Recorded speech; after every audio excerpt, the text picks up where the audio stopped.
Welcome to Vice and Easy, your podcast for all things Miami Vice, with your host, Marina. Hello, happy Friday. This week we're breaking down a very important episode. Season 1, episode 12. This week we're breaking down Milk Run. This is a super important episode for me. It's actually the first episode I can remember watching on Spike TV during 2004, reruns in the daytime. And because I remembered I recognized Harry Goldenblatt from Sex and the City, young Evan Handler. So I remember I was like, wait, what? He had hair? Look at him, so baby-faced.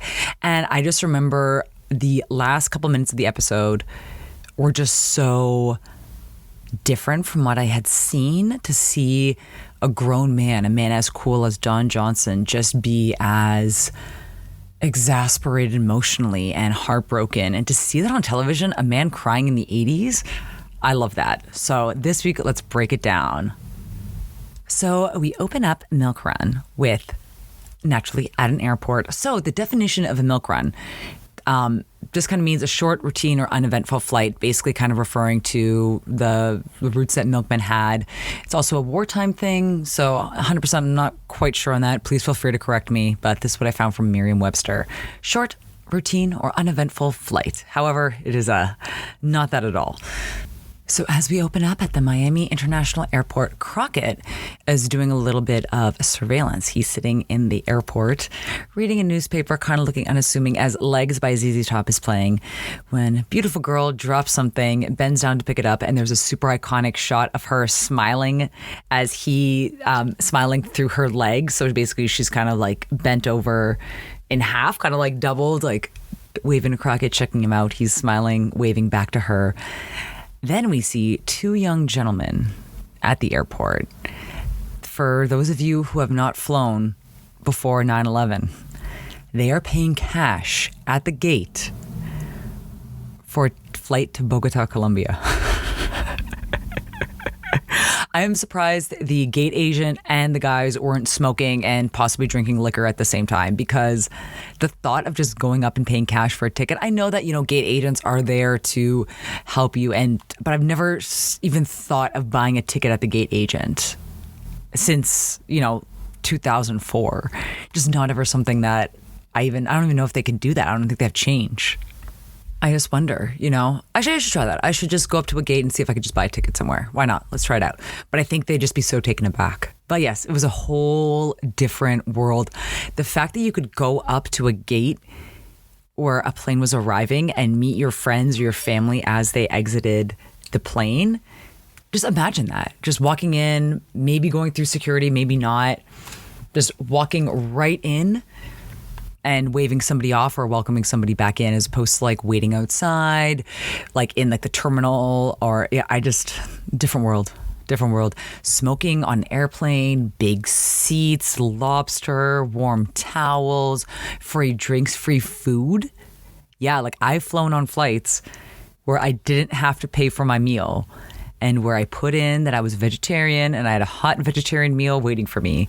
My dad and I, when I was around 10, got upgraded on Lufthansa. Oh my God. It was only a 2-hour flight, but like pre 9/11, that is the pinnacle of flying right there. I was treated like a queen, treated like a little queen. Sorry, not to reminisce on days of yore, as I now fly Spirit to Cleveland, Ohio. Remembering the good old days of flying in Europe on business class Lufthansa. All right, so let's get back to it. So basically, the gate agent sells them this ticket, round trip ticket to Bogota, Colombia, and waves Crockett over. Crockett gets the info. Kid? Eddie Rivers, Where is he going? Bogota. In 34 minutes. Do you have a reservation? Thanks, Denise. Fits the profile. Let's go to work, partner. Yeah, so I think that is what would happen if I were to go to the gate and try to buy a ticket with cash, is that I would just be put on some list. Even if it's like, I just want to go to Miami or Toronto, I think I would just 100% be put on a list that I did not buy my ticket on Expedia or from the website itself in advance. It's like, ma'am, you haven't even paid for your seat yet. Oh my God, wow. So back in the day, you didn't have to pay for your seat. You didn't have to pay to choose your seat. I know, kids, if you were born in like 1998, I'm sorry, but there was a glorious 20 years there. I would like to speak to somebody who flew on the Concorde. That would be super cool. that is, and there is an episode about the Concorde, so I'll get to all that on season 3. It's the pivotal plot point, but yeah, it's a whole different world back in the day. Sorry, I just need to focus on this episode. So, Crockett and Tubbs go to talk to the young gentleman. So only one of them is flying to Colombia and back, Eddie. The other one, Evan Handler, so young and baby-faced. So they're basically kind of talking about how this is just going to be easy trip. And again, so their flight is in 34 minutes and they just go to the food court and chill. Like, I just love how relaxed about it. Like, yeah, we're just flying internationally. Let's go sit down, have a meal. We'll get to our flight 4 minutes before. So while they're sitting down, enjoying their meal before their flight in 34 minutes, Crockett and Tubbs decide to crash the party and give them a little scare about what they're going to get into. That is provided that you don't come back in the cargo section. Although that's a reasonable possibility, seeing that 95% of all these deals are rip-offs. Tubbs, you don't think that these obviously experienced professionals here are going to fall for a rip-off? You're right. I mean, how hard can it be to fight your way out of a foreign country, huh? And then Crockett starts spinning these tales of people torturing you and putting ants to eat out your eyeballs and sewing your fingers in your mouth. However, these kids are not having it. Evan Handler flips over the table, runs out of there, and they start this wild chase in the airport. In reality, it was not filmed at Miami International Airport. It was actually filmed at the Miami Free Zone, which is kind of like the trade zone. So that's why it kind of looks industrial, has enough space, has the escalators, but it's not the airport. So again, as they're running through the airport, evading Crockett and Tubbs, whizzing by security, and security just kind of like, hey, like, so not, I think I put a GIF in there on the gallery at viceandeasypodcast.com. We're just kind of like shrugging and like, Tubbs pulls out his badge. He's like, oh, no, I'm a cop, and just keeps running. Whereas, like, today, you would be tackled and tortured, and you'd have, like, 5 different air marshals, 10 members of TSA just beat your ass. So this is kind of like a little love letter to flying in the olden days. So these kids are actually able to evade Crockett and Tubbs. They're able to escape the airport when Crockett runs, and he just hits... like the what's it called, the cart full of luggage, and just like flies through. It's very comedic, a little bit of comedic relief. So the kids are able to get away, and then cut to the intro. Then we open on a hot dog. So I'm really enjoying the focus on street dogs these past 2 episodes, and it makes me want to live back on the East Coast where I could have a street dog available with someone that has a license to sell meat and food products. I don't trust the LA dogs. I absolutely not. And they don't offer any vegetarian. It's just only meat, and they're cooked on carts. I'm like, sorry. At least my guys in Toronto, had a license. So health inspectors would pop by. Don't trust it. So while Crockett is getting this hot dog, I don't know if I can say this without being. Oh no, I think douche is fine. This douche pulls up in a white Corvette. And is a public defender? Very questionable. Public defenders notoriously do not make much money, let alone money that could lead to a fancy sports car, such as a white Corvette. So this guy is actually the janitor from the Breakfast Club, and he's Canadian, which I found out, John Koplos. But aside from that, he plays this douchebag lawyer very well. We've all met a lawyer or two like this in our lives. This is the reason why they have the stereotype they do. And so while he's kind of egging Crockett on, Crockett pulls no punches and tells him straight up why he was able to get his past client off. And it very much fits in line with this douchebag lawyer. Just because your client paid for his witnesses and his counsel by the ounce. You're lucky I don't have time to sue you for slander. You're lucky I don't have time to bust you. Oh, what an eye roll. Number one, the burden of proof to prove slander successfully in court is incredibly high. Like, relax. And so then Tubbs comes, and this guy's attitude doesn't get any better. But next month at this time, I'll be in private practice. You guys will have to put up a month's pay just to make an appointment with me. So we're only 12 episodes into the first season out of 5. Keep that in mind. And like, this was back in the 80s. So TV series usually ran 22 to 24 episodes. And this is the third time that someone has made fun of their pay. Calderon twice, and now Sloan. Like, jeez. I get it. This is part of the theme. You know, you do a lot of work. If you're a good cop, you're not getting paid anything. You're not getting advanced. Hence why there's a lot of corruption.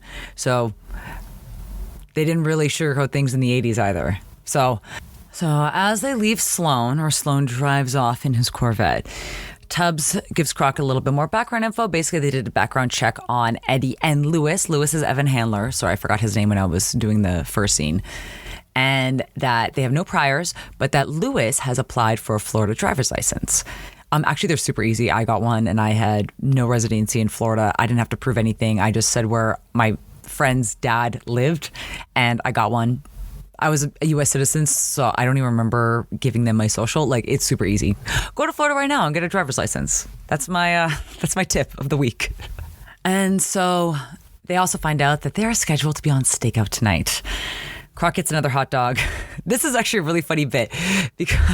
So in real life, Philip Michael Thomas was a vegetarian at the time of filming. I don't know if he still is. I hope so. So there is kind of this joke that they crack where Crockett's like, "Oh, you want one?" And Tubbs is like, "Oh, I'm a vegetarian." And he basically like makes this joke like, "How could you work all night with all that mystery meat in your stomach?" And then Crockett's like, "All right, give me 2." Just love that. It was just a very funny line. I do not know. I don't have a clip of it. I do apologize. So basically, they're at this possible meth lab, which is this big house on the same street as a big apartment complex. So there's lots of kids out. There's lots of families out. And Crockett is still really irked by Sloan and what he said and how Sloan was able to get under his skin. Guys like that. You know, he really is headed for the good life. Forget about that weasel. You've done your good deed for the day, you know. And that good deed for the day was scaring those kids and probably sending them back to New York and hopefully, in his mind, ditching the plans to run to Bogota. Then Tubbs jokes about where Crockett learned these far-fetched torture ideas that he was telling these kids about. Sewing your fingers inside of your mouth. I read it in a comic book. And so while this is happening, Eddie and Lewis are outside the airport. Eddie's a little bit nervous. He doesn't want to make this run. Lewis is the one kind of, correct word, encouraging him to do this. And they have a dream. And they have a dream that's actually very similar to mine. They want to get into the business. What kind of business, you ask? Gonna get caught. Greedy people get caught. We're just gonna get in and get out and open up the hippest club in the Apple. Mirrors everywhere, light shows, waitresses working for us. That was the dream, wasn't it? We were kids when we dreamed that. Kids don't know no better. Okay, I'm still 33 and I still have the dream of opening my own bar, so... Oh, that was way harsh, Ty. However, despite Eddie's objections, Lewis convinces him to go. And while Lewis made that decision, in the end, Crockett and Tubbs are still doing their stakeout. They watch a car pull up to the house. 3 guys walk in. And the camera kind of zooms on this one guy lighting a cigarette outside the house, walks into the house. Surprise, surprise. Boom. The entire house blows up. Honestly, what I was thinking as I'm seeing all these kids from the apartment complex run around is that no kids got hurt in this. So when they're surveilling the scene, the next scene, they're basically talking about that there's one survivor. He kind of muffled a name that sounds like Moya. And Switek is a little curious about these statues, but leave it to Tubbs to be the cultured, educated man to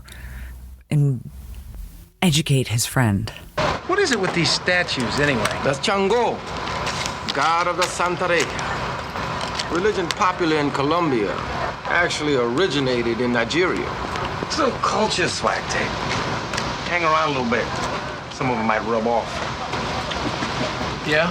Well, whatever religious significance these statues have, they have a street value of about 25 grand. Pure coca base, sports fans. Big surprise, our next scene, we are in Colombia, where we see a guy packing cocaine into the statue, gluing it together, doing it all very carefully with gloves, while Eddie watches on. And so they're just like kind of making awkward small talk while he's waiting for him to fill out the statues. He's being very precise with his method. Let's put it that way, his method. In that he's making sure fresh gloves are used, being very careful, making sure that basically he doesn't want the dogs to be able to smell anything. Once the dogs get a scent, that's when everything goes south. So you want to remain as inconspicuous as possible when you're bringing it back in. And after that stilted small talk, we see Eddie put the giant statue in his bag. And with that, Crockett and Tubbs want to get a little bit more information on all this Santeria stuff. Their words, not mine. So basically, he busted this girl a couple months prior, Crockett, and he knew that she was into all this stuff. She's actually working right now at this independent cinema, and it has a neon sign that says Rocky Horror Picture Show, which I took a picture of, which I thought was very cool. So it's obviously one of those cinemas that would do that as a midnight screening. So kind of, like a little art house cinema. And Crockett and Tubbs look great. The mesh shirt has returned. The mesh shirt Crockett's been wearing all the way back to the pilot. I love it. They both look incredibly stylish. So Crockett goes to talk to the girl he busted, Angela, while Tubbs decides to talk to the guys in line. And as you can tell, they're both very much fish out of water in this scenario. Crockett goes right up to the ticket booth, harasses her, tells her that she's going to talk. There's no question about it. He wants to know more information about the name Moya. She says that he runs a gym in South Beach. So he's got a little bit more information to work with, while Tubbs is not having the greatest time, getting a little bit roughed up by the bikers who really aren't interested in making small talk with him. So I took a really good gif of Crockett speeding around in the Ferrari to pick him up and Tubbs just hopping into the passenger seat. So then we go check out this gym. Not only is Hit Me With Your Best Shot by Pat Benatar playing, great choice, there is a guy, I'm assuming he's a promoter, in a blue leisure suit waiting by the ropes, right next to who I assume is a coach. And just the contrast and the juxtaposition of these two outfits next to each other is great. It is like a pale blue leisure suit. It is very apropos of the time. Definitely go check it out on the gallery, viceandeasypodcast.com, because I thought it was hilarious. So Crockett finds Moya and he says he wants to sponsor Get a Fighter. I put Get a Fighter. I don't think that's the proper terminology. I think you sponsor, you train, I think you sponsor. So he says that he should talk to his brother, Diego. Crockett's like, oh, where can we find him? He says he's going to be at the fight tonight. And he's like, no, what about in the daytime? Basically kind of trying to see where he's at now. However, Tubbs recognizes Lewis as he sneaks at the back door and catches a cab. So they follow him to the Senator Hotel, which I want to give like a 6 out of 10 decor. I actually really like the inside of the hotel, but I thought that the Art Deco-y on the outside could be a little bit improved. However, it no longer exists. It was torn down to make room for a parking lot, apparently, when I was doing my research. And so while they're in the Senator, about to go upstairs, about to find Lewis, guess who pulls up at the most inopportune time? Eddie. And Eddie's cab driver is not having it in this next clip. Somebody talk that to me, not in my cab. Get out of here. Get the hell out of here. Back up. Police officer. Get around. Cab driver is 100% justified in his actions. I would have done the exact same thing. Well, so now they arrest Eddie, bring him in, talking to Castillo at the precinct. Basically, in short, they know the Moyas are involved. The statues, Lewis leaving the gym, but they can't prove it. So their best lead, as Crockett says, is to let Eddie make the sale and kind of go from there. And Castillo asks a little bit more about Eddie. How old is he? Old enough to do 15 years. It's the best lead we got, and his only way out. All right. See if he'll cooperate. Hell, he's probably so scared right now he'd roll over on his own grandmother. And so when Crockett and Tubbs go back to the interrogation room to try to work out a deal where Eddie can make the deal and be able to go home back to New York, he mentions his lawyer's advice and that his lawyer doesn't think that Crockett and Tubbs have his best interests at heart and to not cooperate. And guess who that lawyer is? Hey, come on. Couldn't have been that bad. Didn't I talk dirty to you? Give me a break. Break? Want to cop a plea? Hey, you hear they're making sex a misdemeanor? The more you miss it, the meaner you get. Hey, what's going on? The woman who tells him to give her a break is the poor bartender who has to listen to this stuff. And also, I will say this to the bartender, if your friend is being creepy to the bartender, to the server, to anyone, say something. Also, you will all get kicked out and you will all get tossed out by security. So your best bet is to at least try to mitigate your friend's circumstances and let them know how creepy they're being. It's better coming from you than it is from us, because it just looks like we can't take a joke or we don't have a sense of humor, as opposed to like we just don't like being sexually harassed on the job, which is totally fair. So karma, the best karma I can imagine as a bartender is watching this sleazeball get manhandled by Crockett and Tubbs. I think I took a couple gifs of this, of just like them just like tossing him down outside, because they are mad. And I like to think that they're mad for him harassing the bartender. They're also mad at him for giving Eddie horrible advice that could really put him in danger, that only serves Sloan in the long run in this next clip. Get off it, Sloan. That kid is so green he practically handed us the evidence. Well, that's for the judge to decide. There's not enough time. The deal for the statues is going down right now. There's always time. And if one judge doesn't like it, there's always time for an appeal. Yeah, well, that kid is sitting in a cell somewhere being passed around for a pack of smokes. I'm his attorney, not his guardian. Listen, you maggot. You want to settle our score, I'm available. Anytime. But not at the expense of this kid. I really like Crockett and Tubbs for what they're doing here. They're really looking out for this kid to the best of their abilities, and they see that a lawyer like Sloan can only be to this kid's detriment in the long run and doesn't even have his best interest at heart. He's just in it for the money. And again, I think he's only taking on this case because there are drugs involved. And since his last client, who was facing drug charges, was able to pay everybody off and gift him enough that he could buy a Corvette, I think this is exactly what his thinking process is. So now Sloan comes to the interrogation room, sits down, and doesn't even know Eddie's name. It gets real awkward. And Sloan finally gets a little bit of a conscience and leaves. And now the deal is about to go down. So Crockett and Tubbs, along with Switek, accompany Eddie to the hotel room at the Senator where Lewis is staying.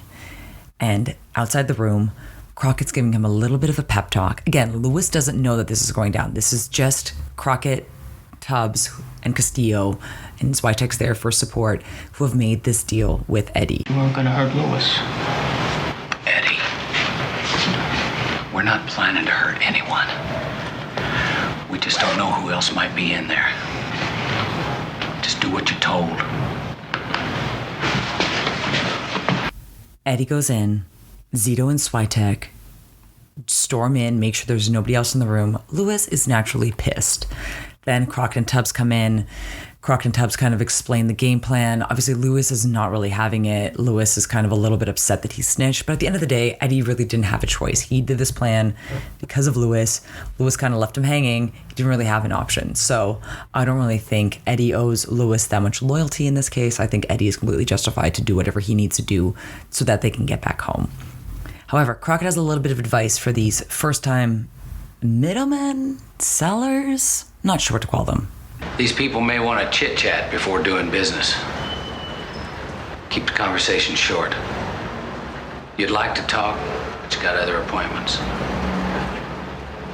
Okay, and last but not least, nobody leaves this room. I mean, nobody. If one of them says, I gotta use the bathroom, or I left something in the hall, you give us the cue right then and right there. You got that? My favorite part of that advice is Crockett telling them to not make chit-chat and say that they have other appointments, as if these 19-year-old kids are these drug-dealing masterminds that are just have very busy, packed schedules and other deals to make, which I thought was pretty funny. Obviously, the people who are going in there know that these kids are green. This is the whole reason. And also the rain that you heard outside. So it's starting to rain outside. However, we see tons of cop cars, tons of SWAT. There are a ton of eyes on this deal when it goes down. So, knock on the door. The guys from the gym, the Moyas, I'm assuming it's all the Moyas, even though we only met one, the Moyas arrive to do the deal. Some elegant touches here that I took lots of pictures of. Briefcase full of cash, just the statues being kept in the fridge, which I don't like, you don't want to just have the goods sitting right in front of you, without any protection or without any barrier, but I thought that was funny. And so as Eddie turns around to get the statue from the fridge, we see a guy stand up, get his gun out, and is just shot ASAP. So I'm assuming they had a sniper or someone who was keeping an eye on everything inside. Crockett and Tubbs run in. Eddie and Lewis are okay. Eddie is freaking out, and he only wants one thing right now. You okay? I want to go home! Please. Tonight, Eddie. Tonight, you and Lewis, just like I promised. And I'm going to take a very quick break, and I'll be right back. So, unfortunately, just as was predicted, it was going to be a ripoff, and luckily Crockett and Tubbs were there to save the day. Whoever that sniper was, give that man the credit, to be honest. So we're back at the precinct, but before we head back to the precinct, we kind of pan out of the senator, and we see the gentleman that Crockett was talking to at the gym watching in his car. And so now we're back at the precinct, and Castillo tells Crockett and Tubbs that their assignment tonight is to make sure the kids get home safe. And we finally learn what the episode means by milk run. Look, I'm giving you the milk run because you did a good job, and you need a break. Thanks. And so before they head off to do the milk run, Crockett is talking to Tubbs and saying that Moya, the gentleman he was talking to at the gym, who he doesn't know was waiting in the car in the rain outside of the senator, doesn't know what happened to his brother, so they don't have much time. That segues into Crockett going back to Angela at the boxing match to get more information from her. He's not happy. He tries to get her to talk. So in this back room, they don't have much time. They're going fast. Tubbs basically telling her what happened with the lab, what happened with Diego. Crockett wants to know if her old man is in on it. She's denying everything, denying that she knows anything. And guess who comes and tries to stab them? Of course, it is her old man. So Crockett and Tubbs pin him down on the table. Tubbs takes away his switchblade, and he starts to talk a little bit, where he won't actually tell them anything about Pepe Moya, since Diego is dead, but he will tell them that he knows where the lab is. And if you recognize his face, you will also recognize him as Arno in Uncut Gems. There's a very pivotal moment in the movie where they're having a Seder. So someone compared Uncut Gems to a basketball game where it's very hectic, very high energy, and then the Seder is akin to the halftime, which I thought was actually quite clever. So he has a very big role in Uncut Gems, so highly recommend if you have not seen it. So unfortunately, they still don't have more information on Pepe Moya. So back at the precinct, Crockett and Tubbs wanted to do a little bit more investigating. However, Castillo knows they've had a very rough, long day, and their new assignment is to take Eddie and Lewis back home. And then we finally hear the name of the episode as it's referenced by Castillo in this next clip. Look, I'm giving you the milk run because you did a good job, and you need a break. Thanks. So they pull up to the airport in Tubbs' Coup de Ville, park right in front of the airport, hop out, don't pay for parking, don't have to fight for parking. You can tell not only is it flying pre-9/11, but it's definitely not a real airport because, as anyone has known who's tried to drop or pick anyone up from an airport, it is such a high anxiety mess of just cars switching lanes in every direction, people honking at you, parking attendants coming to yell at you, even if you're just stopped for 1 minute just with your four-ways on. So you could tell this is definitely a relic of its time. And so in the airport, they're at like kind of the newspaper shop, like the Hudson News of its time, I guess. And Lewis makes a really good point when Crockett is paying for their stuff. Wonder people deal drugs around here. Just a joke. And so after Lewis's joke about the high prices at the airport falls flat, Eddie kind of wanders off to another part of the store close to a big window. And unfortunately, too late, they spot a man with a shotgun, shoots Eddie through the glass. Eddie's body falls into the glass drawer. He's dead on impact. Tubbs runs off chasing him. No airport security to be seen whatsoever. Unfortunately, Eddie didn't make it as they're covering up Eddie's body and wheel him out. Crockett is sitting on the floor, covered in blood in his white suit. despondent, tears in his eyes, really upset, really heartbroken. And Louis is just standing there, flabbergasted at what just happened to his friend. And Crockett gives him some advice so he doesn't end up like Eddie. Final boarding call from Flight 302, nonstop. Go get on the plane. All passengers holding tickets on Flight 302, please report to Gate 7 immediately. Go on, go home.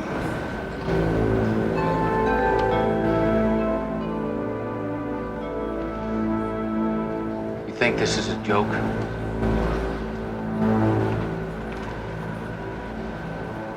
Look at your friend. Get on the damn plane. And the way this episode ends is really poignant. And it was really poignant for me when I discovered the show at 15, 14 years old. Crockett's sitting on the floor. Louis leaves. Tubbs comes over. And Crockett just says, "Oh, yeah, get the car." And Tubbs can tell that Crockett isn't going anywhere. So Tubbs just sits on the floor with Crockett. And it's about a minute of Crockett, tears in his eyes, and Tubbs right next to him. And to me, that just really showed the deep friendship that they have. And I think it's a really beautiful moment. And again, for 1984, I guess maybe 1985 at this time, to show an actor such as Don Johnson crying on prime time television, a very alpha male, just really hit me. And I think it's great acting. Maybe my favorite Crockett scene so far in this entire, well, we've only done 12 episodes, but my favorite Crockett scene so far. And I just think it's very well done, well written, well acted, chef's kiss all around. I want to give Milk Run a 10 out of 10. Now, I don't have any scandalous Vice tea this week, but I will give you a little background on some of your favorite guest stars from this episode. So obviously my favorite, Evan Handler. So when I was watching this at 14 years old, I recognized him from Sex and the City. He's Harry Goldenblatt, Charlotte's divorce attorney turned loving, doting, caring husband. And he was also Charlie on Californication, which is a very different role, but, you know, same sweet, lovable, affable guy. So the reason you see him now with this kind of like big fro is because he actually had leukemia in his 20s and beat it. So good for him. And I think he looks great bald as well, but it is nice to see him all baby face with this little fro. And if there is anything bad about him, I don't want to hear it. Now, Eddie, who was played by Al Shannon, this was actually his first role, and I actually really give him credit. This is a very tough role, and it's very well played and well acted. So kudos to Al Shannon. He doesn't really have a wiki page. I tried to look him up. His credits ended in 1998, and then he appeared in one short in 2010. So it seems like he's retired from acting. So thank you, Al Shannon. Thank you for your work on Milk Run. Oh, almost forgot. This is a last minute edit. So Al Shannon's IMDb page, I was kind of going through it, and then I saw that he was in No Man's Land. And it was actually funny, another Instagram account, Miami Vice Life, just posted about this. No Man's Land is a great, great, great movie written by Dick Wolf, starring Charlie Sheen and D.B. Sweeney, about a ring that steals, a crime theft ring, an organized crime theft ring that steals Porsches in Los Angeles. Great movie. Randy Quaid's in it. Really cool. Obviously beautifully shot. You can't go wrong with Porsches in LA. So highly check it out if you're able to stream it or go to your local video store and rent it. 10 out of 10. And Angela's old man is Eric Bogosian. And like I mentioned earlier, he was in Uncut Gems. And the lawyer, Sloan, you'll also recognize him as the janitor from The Breakfast Club. I learned he was actually Canadian, and he was only 28 at the time of filming. And I understand that everybody just aged quicker in the 80s because he, to me, seemed like he would be like mid-30s. I think also because lawyers don't usually become douchebags that early on unless they're raised by douchebag lawyers. So, you know, usually you kind of have a couple years of, you know, conscience to kind of guide you through. But because this guy was so far gone, I just instantly assumed that he was 35. All right, now let's get down to some... Obviously, without a doubt, my best dress this episode is going to go to the boxing promoter in the blue leisure suit at the gym. My second is going to be Crockett at the theater with his sunglasses. They look to be tortoiseshell, and I didn't know that Crockett wore tortoiseshell glasses, but they look to be like a dark tortoiseshell with the mesh shirt and the white suit. And there's a great picture of Crockett and Tubbs sitting on the Ferrari kind of scoping it out, which I've obviously included in the gallery, and I'm definitely going to post on Instagram. So those are my best dressed. I really kind of liked that they showed a little bit of the fashion of like the counterculture, like punk kids waiting at this theater. I like that too, just something a little bit different. And music, there's only 2 top 40 songs on this episode. So obviously we open with Legs by ZZ Top as we're at the airport. And then the boxing gym, we have Hit Me With Your Best Shot by Pat Benatar, which that was I think that's like a fun kind of clever use of the song. So I think that's going to be my pick for my favorite song. And now let's get into the Fave 5. So Fave 5, obviously the promoter's in there. Cannot escape him. Just love that outfit so much. My other one was The View. It's this shot of between the girl's legs while she's upside down looking at Crockett. Just a great shot. As I keep mentioning in this episode, which I swear I will, it's very hard for me when I watch stuff from the 80s. I just see, the way that flying used to be. Paying cash for a last-minute ticket at the gates to Bogota, Colombia in Miami and not expecting to raise any flags. And then just walking up to your gate, maybe taking 5 minutes through security. Hey, why don't you just have your friend or family just meet you at the gate? You could pick people up at the gate and you could actually go to the gate, sit with them and watch them fly. That's why that whole trope of chasing someone to the airport before they catch their flight, there's no way that could happen now. Also, there's no way you could just have a chase through an airport without being tackled by a million people. So I thought that was very funny. My other Fave 5 is Tubbs jumping in to the Ferrari. I took a great gif of that. I put that as well on the gallery. The great vibe of the Miami International Airport, that nice aerial shot. Loved it. Lots of style there. And that rounds out the Fave 5. I want to thank you guys again for listening, for subscribing, for interacting. I do apologize in advance. This month I might be, hopefully I'm not, I'm trying my best to regularly post. I might be a little late for the next week's episode. I have a big bartending competition coming up. The preliminaries are due May 16th. So I am in full training mode. I am Rocky in Russia with a log over my back. So I do apologize. And I do apologize for the quality of my voice. Usually, I pride myself on my voice, and obviously recovering from COVID and all that. I'm not 100% there, so I do apologize in advance. But again, thank you for liking, subscribing. If you are looking to find more Miami Vice on social media, you can find me on Instagram and TikTok at Vice and Easy Podcast. And you can see all the fun stuff in the gallery at viceandeasypodcast.com in the episode subscription. You can also find me on YouTube. Thank you again for listening. Thank you again for subscribing. Thank you again for supporting me. And thank you again for loving Miami Vice. Hey man, Miami Vice is #1 new show.